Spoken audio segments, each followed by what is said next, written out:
Daniel Cole thought he bought peace on Oak Ridge Lane until the HOA he never joined burned his house down and tried to steal the ashes. Daniel Cole had been searching for a place to finally slow down. After years of moving through the chaos of city life, endless rent increases, and constant noise, the small bungalow on Oak Ridge Lane seemed like a dream. It was surrounded by tall trees, distant from the main road, and most importantly, just outside the boundary of the Silver Pines Homeowners Association. That small detail mattered to Daniel. He wanted control over his home, no monthly fees, and no one inspecting his lawn height or mailbox color. The house wasn't brand new, but it was charming, private, and affordable. It felt like a quiet corner of the world that time had forgotten.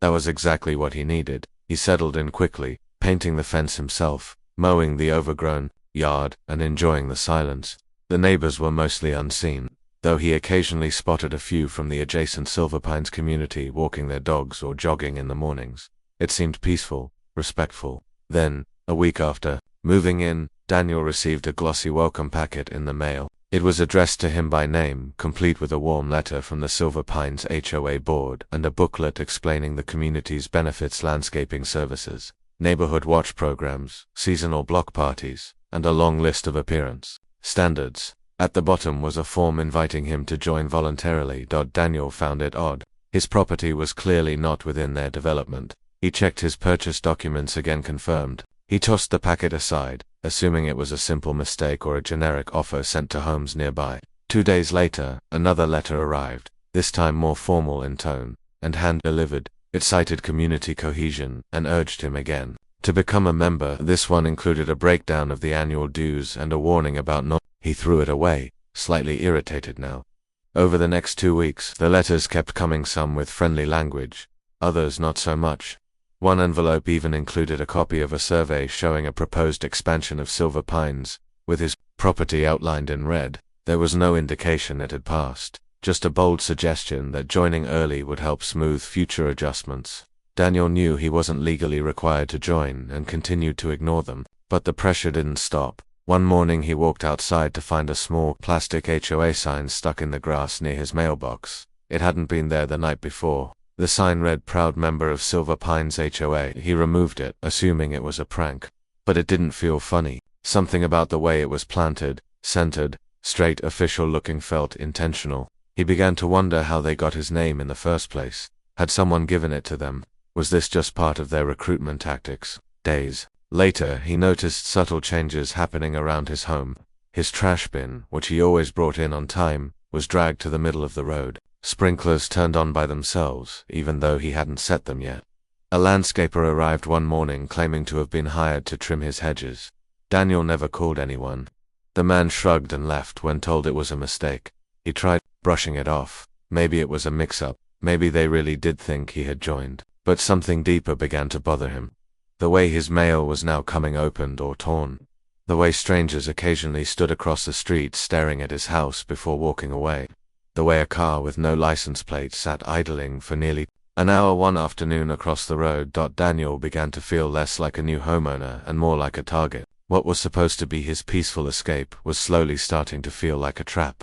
And in the back of his mind, a quiet fear started to take root. This wasn't about community outreach, it was about control. And something told him they weren't used to hearing the word no. Daniel's refusal to join the HOA didn't just annoy the board members, it seemed to provoke them. Within a month of turning down their repeated offers, the pressure transformed into something more targeted. He began noticing patterns. Small things, at first. His mailbox, once sturdy and untouched, was suddenly leaning at an odd angle. The paint on the side of his garage looked scratched, as if someone had run a key across it. His trash cans were knocked over more often than not, though there were no animals in sight and no wind strong enough to do it. A notice was taped to his front door one morning, citing a garbage violation and warning of further action, but the notice wasn't from the city. It bore the Silver Pines HOA logo, even though Daniel had never agreed to join them. He drove to the municipal office downtown to confirm once again that his property was not under any HOA jurisdiction. The clerk found the old neighborhood zoning map and pointed out the clear lines. Daniel's house fell just outside the official boundary. Relieved but uneasy, he returned home thinking the situation would resolve with time. It didn't. Not long after, surveillance cameras appeared around his property, not his own. but mounted on nearby utility poles, angled directly at his driveway and front door. He hadn't seen anyone install them, and no one admitted responsibility. When he called the utility company, they claimed the cameras didn't belong to them. It was as if someone wanted to keep a close eye on him at all times. That sense of being watched crept into every part of his life. He'd come home to find muddy boot prints on his porch, even though he lived alone and never wore boots.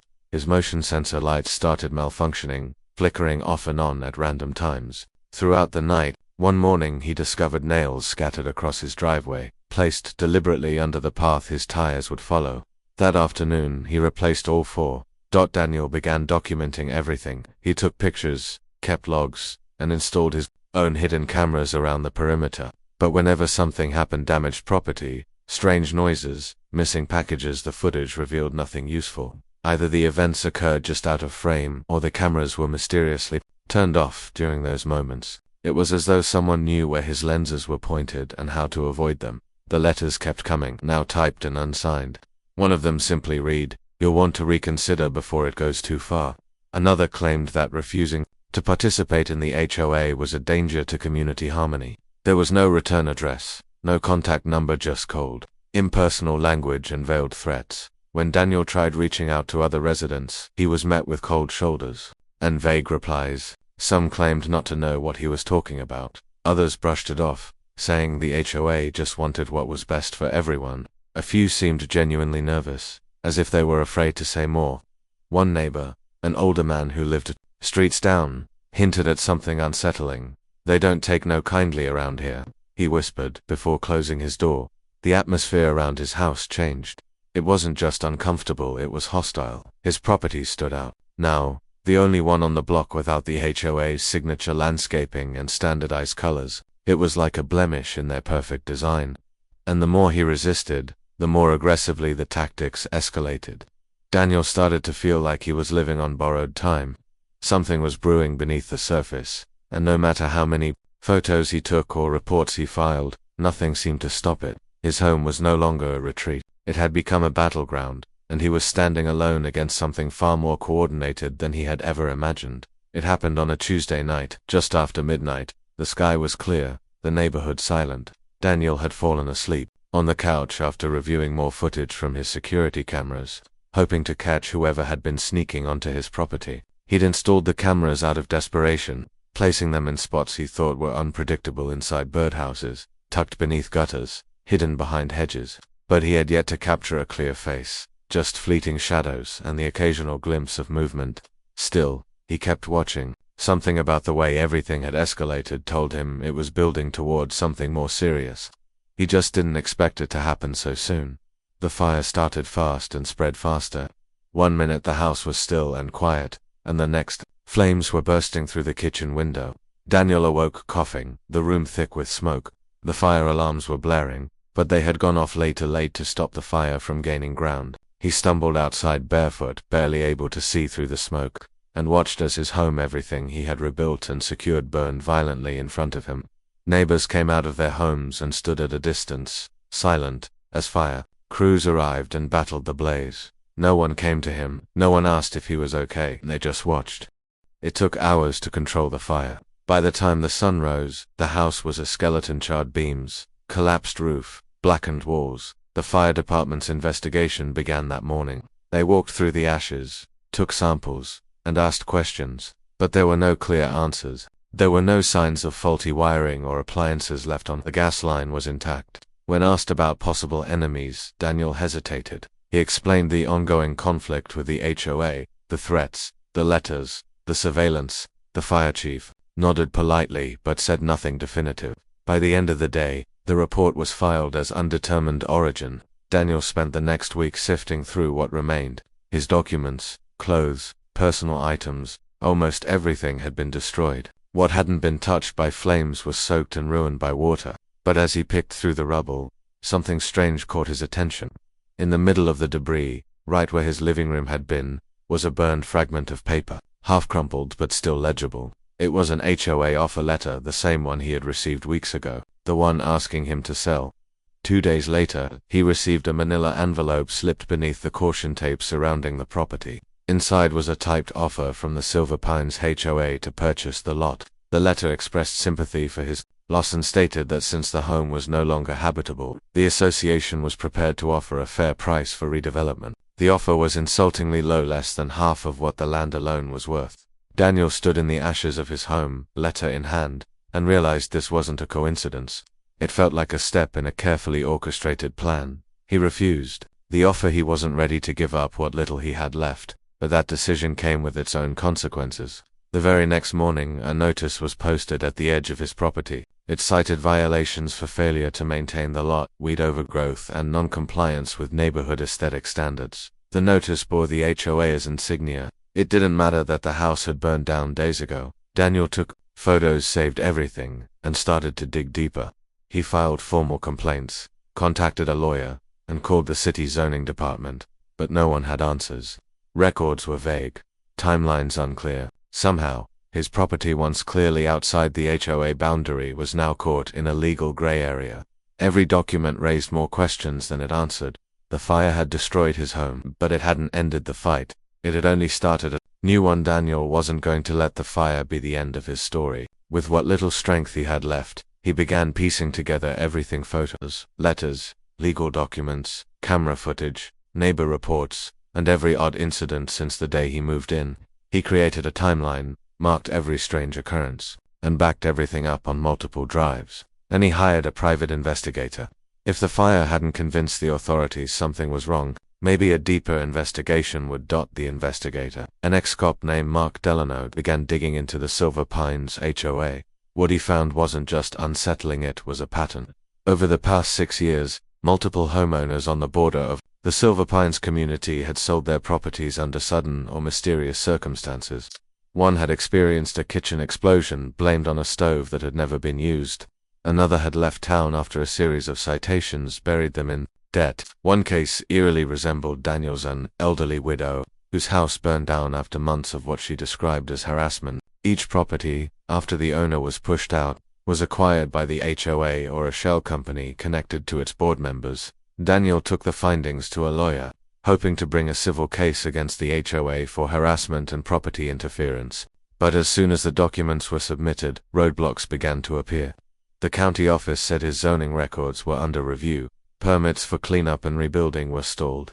The fire inspector's report was suddenly sealed. His insurance company claimed he had made unapproved changes to the home structure, something Daniel never did, voiding his fire coverage. When he asked for copies of the policy, the version they sent included a clause about compliance with HOA regulations, despite Daniel never having agreed to such terms. He pushed back, requested the original policy, and was told it had been updated digitally through the portal months earlier. Daniel had never logged in. That update alone cost him nearly everything. With no insurance payout and no permit to rebuild, he was stuck homeless, under investigation, and surrounded by mounting fees. The county now claimed he owed fines for debris, uncut grass, and failure to secure the lot. Every citation seemed to mirror HOA policy, even though he had no legal connection to them. Then came the worst blow. A notice arrived via certified mail. The Silver Pines HOA had formally filed a claim against his lot for unpaid association dues. Daniel was stunned. How could they charge dues for a home that wasn't part of their development? But as he reviewed the enclosed documents, something had changed. A zoning amendment had been quietly passed weeks after the fire. It showed a revision to the Silver Pines boundaries, one that now included Daniel's parcel. The amendment had been signed off during a closed emergency session by both HOA representatives and a zoning commissioner. His lawyer dug into the meeting records and found nothing. No minutes, no video, no public notice. Daniel appealed the claim, demanding a full investigation, but the foreclosure process had already started. They were moving to seize the property based on non-payment. It no longer mattered that he had never agreed to join. On paper, he was already a member. The developer tied to the HOA had submitted plans to build 3 luxury townhomes on the site. Architectural mock-ups had been filed with the city before Daniel even received the foreclosure notice. He realized with sinking dread that this wasn't about a rogue group or personal vendetta. It was business. Cold, calculated, and efficient. Everything that had happened, the harassment, the fire, the legal manipulation, had been steps in a process, and Daniel, like the others before him, had simply gotten in the way. Daniel watched helplessly as the final pieces of the plan fell into place. The foreclosure hearing was brief, almost mechanical.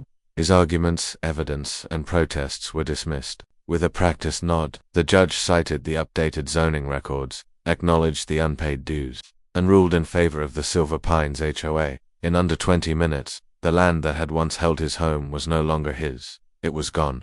Just like that, he had expected some kind of legal process to protect him, a system that would recognize the manipulation and dig deeper. But there was no sympathy. The documents were all in order, the laws vague enough to be twisted. The board had done its homework. The court saw only paperwork, not the months of threats, sabotage, and pressure. And with the title transferred, Daniel's name vanished from the property rolls. It was as though he had never existed there. A week later, construction crews rolled onto the lot.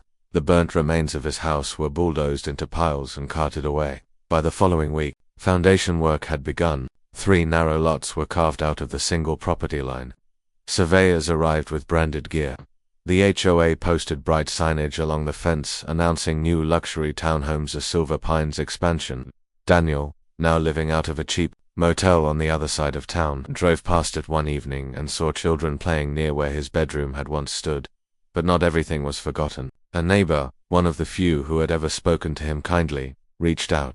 She had found something, one of Daniel's hidden birdhouse cameras, still attached to a post on her property line. She hadn't noticed it before, but when she opened it, the camera was still intact. The footage, though limited, showed the night of the fire. Grainy, low-light images, but enough to see 2 figures slipping through Daniel's yard, carrying what looked like gas cans. They moved with precision, bypassing his motion lights and avoiding direct camera angles. Faces weren't visible, but they were clearly professionals, or at least very careful. Daniel took the footage straight to the authorities. At first it seemed like the break he needed. Detectives reviewed it, asked questions, and promised to examine it further, but within days the case was labeled inconclusive.